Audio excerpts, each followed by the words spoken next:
costumam dizer assim, maconha é natural, maconha não faz mal, é uma erva sem nenhum malefício, e eu acho que é importante a gente conversar sobre isso, sobre essa crença. Qual é a substância que exerce efeito psicoativo da maconha? Chama-se tetrahidrocannabinol, THC. A maconha tem 5% de tetrahidrocannabinol. O haxixe, que também tem THC, tem 15%. O skunk, que também tem THC, tem 30%. Quanto mais tetrahidrocannabinol, maior a chance de desenvolvimento de dependência. Quais são os efeitos que as pessoas procuram na maconha? Qual é o barato da maconha? Um efeito relaxante, um efeito euforizante, uma mudança na percepção das cores, uma mudança na percepção dos sons, mudança de paladar. E o prazer, basicamente, que é a coisa mais importante. Se você me pergunta, maconha causa dependência? Tem gente que diz que acha que não, né? Causa. Tem inúmeros estudos absolutamente comprovando que maconha causa dependência. Eu vou dar um exemplo. Tem gente, eu já vi gente assim, que consegue fumar 20 baseados por dia. 20 cigarros de maconha por dia. Essa pessoa, quando ela começou a fumar, ela não fumava 20 cigarros de maconha por dia. Hoje, quando ela fuma 20, a maconha não faz mais o mesmo efeito. É que nem cigarro comum, que a pessoa começa com um trago, se sente meio mal e de repente já está fumando 2 maços de cigarro. Isso é desenvolvimento de tolerância. Maconha leva a síndrome de abstinência. É difícil parar de fumar maconha quando você está dependendo de maconha. Você pode ter tremores, se sentir muito ansioso, agitado, ter dificuldade de dormir por falta física da maconha. Me pergunta, é verdade que essa coisa de maconha é porta de entrada para outras drogas?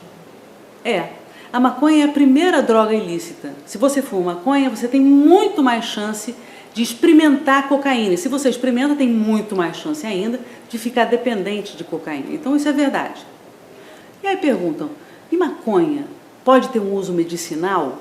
Eu digo para vocês, alguns canabinoides, substâncias parecidas com o tetrahidrocannabinol, que tem dentro da planta da maconha, podem ser bastante benéficos. Podem aumentar apetite em pacientes com AIDS, por exemplo, que estão muito emagrecidos, ou pode ter efeito contra a náusea, um efeito antiemético em pacientes que têm câncer e estão fazendo quimioterapia, por exemplo. Pode ser bom, mas existem substâncias sintéticas, existem componentes sintéticos, remédios com esses derivados canabinoides sintéticos que agem para essas coisas.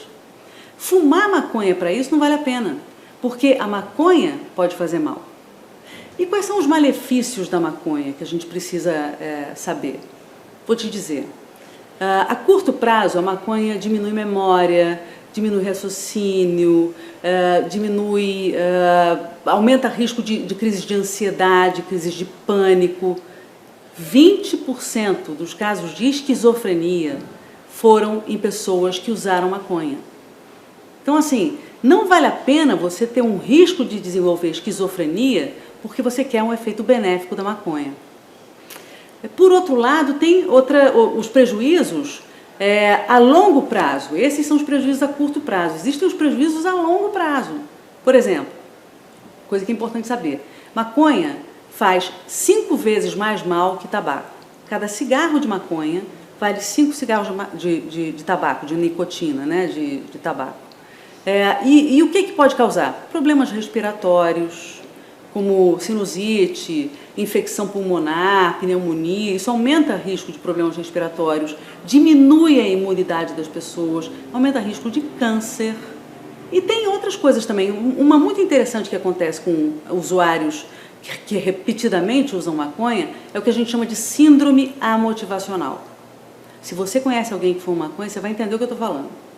Síndrome amotivacional é que a pessoa não tem muita motivação para fazer nada. Fica aquele cara chapadão em casa, não tem muita vontade de fazer nada. É isso.